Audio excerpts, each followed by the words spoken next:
Hi everyone, this is Gage from Vlog, sa Filipino Reactor Beast, yung kid of Saudi Arabia, and welcome back to my channel. Agad-agad gawa natin ng reaction video. Ang Kimbo compilation kasi ang dami ko pala talagang video na na-miss na hindi ko nagawa ng reaction video and napanood.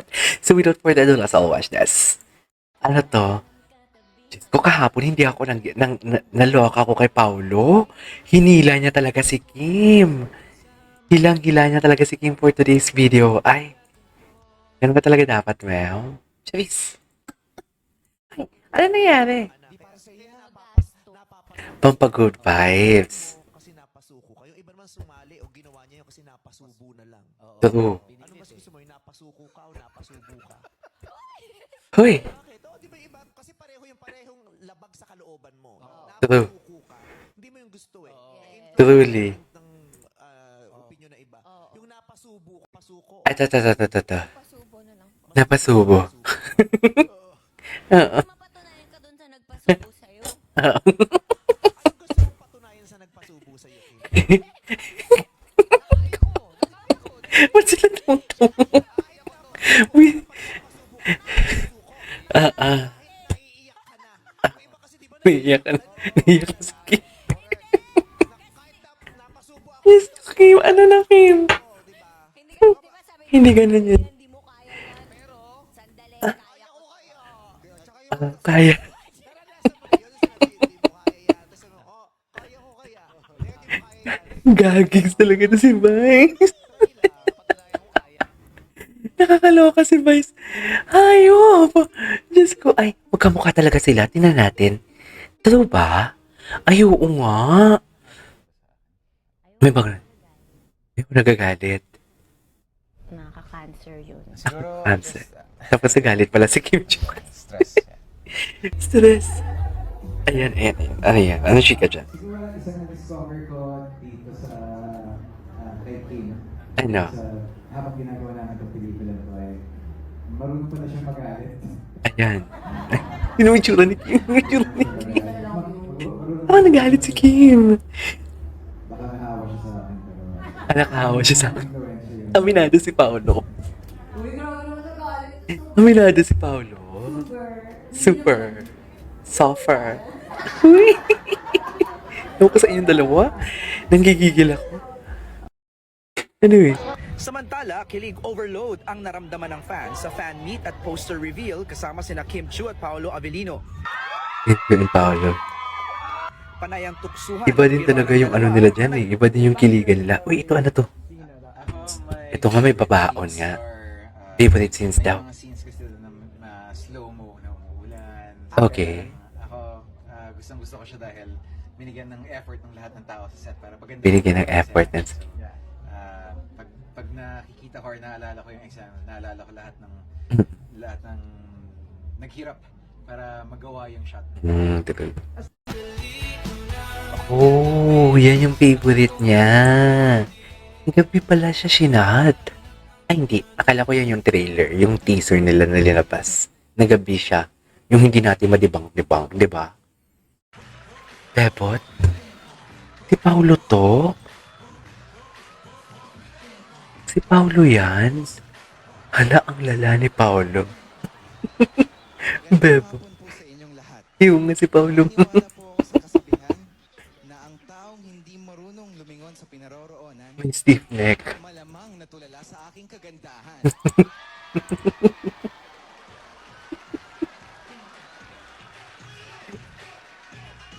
Ang lala. Ang lala naman ng bahaw.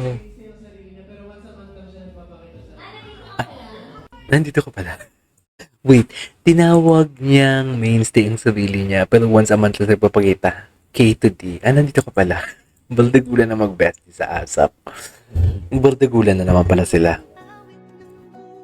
Oh. Kimbo interview. Saan ito mapapanood? to deliver something killing to your audience. Kasi Hindi ko ito napanood ha. Ngayon ko lang ito napanood. So parang paano kaya dito? Ako kasi ay malaki yung tiwala ko lagi sa material. So ako also with the help of our directors and our writers and creatives, parang as long as you're true to your character and true to the story, Oh. kumbaga alam naman na rom-com yung ginagawa at alam magpapakilig. So parang I was just very true to my character. Mhm. And I think we were to our characters. Sabi nila, di ba yung kilig daw, hindi yun yung orchestrate. Yun yung talagang sa audience yun.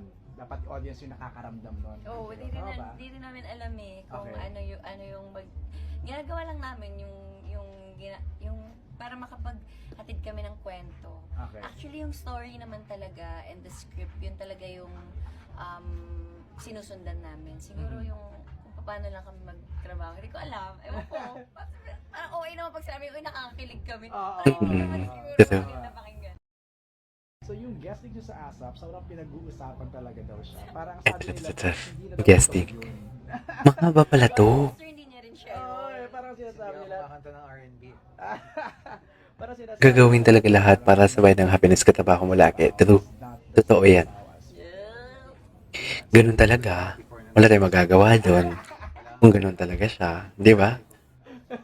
Kim, what do you think? Ba't ganun si Pao na? Ako mas gusto ko tong Paolo Avellino era. Hindi mo si Paolo. Lambot-lambutan si Paolo. Ano mo siya mapapaganyan? Lambot-lambutan si Paolo. Tinan mo naman. Amazing. Siya nag-goofy. As in, sobrang True. serious face talaga siya. I couldn't agree more. Tapos, when it can mag-ganyan, mag-heart sign. So, parang isang malaking big step to para sa kanya. Big Mm. step! Kasi, May kinalaman ba doon yung energy ni Kim? Na binibigay siguro nahiya sa'yo? na rin siya. Yan na din siya. May kinalaman ba yung energy niya? Well, I think meron naman dahil syempre Malaki pala impluensya ni Paolo eh. yung energy or yung happiness ng katrabaho mo lagi. Okay, so dito sa pelikula niyo, paano niyo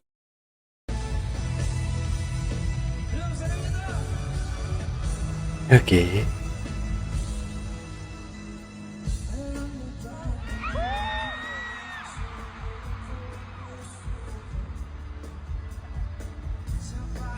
Si Maki, ito yung in-interview niya.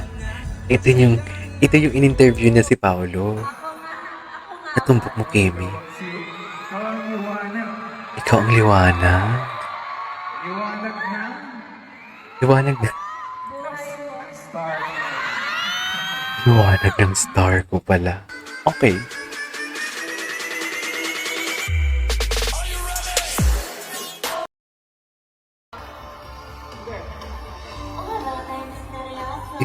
Gusto ko talaga to.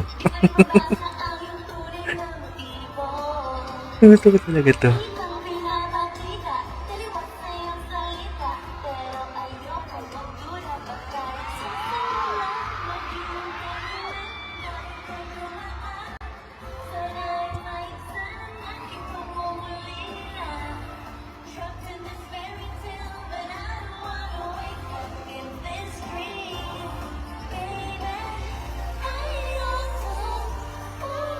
Hindi ko to napanood. Yung dinidilaan nila. Yung dinaan lang ang gusto nila sabihin. Totoo. 6 minutes pala to. Okay.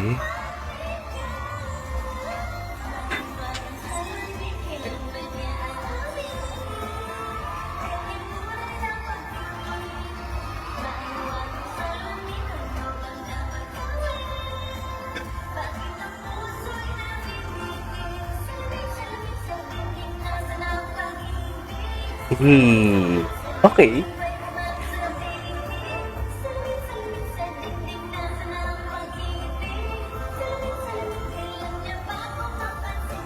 Sino mo sige?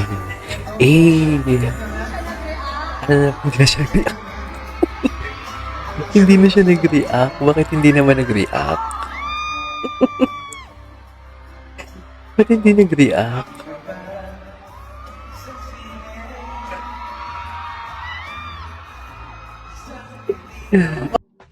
Anyways, there you go guys. That is our for today's video. Our Kimpo compilation. This is KJ Vlogs. See you on my next vlog. Bye!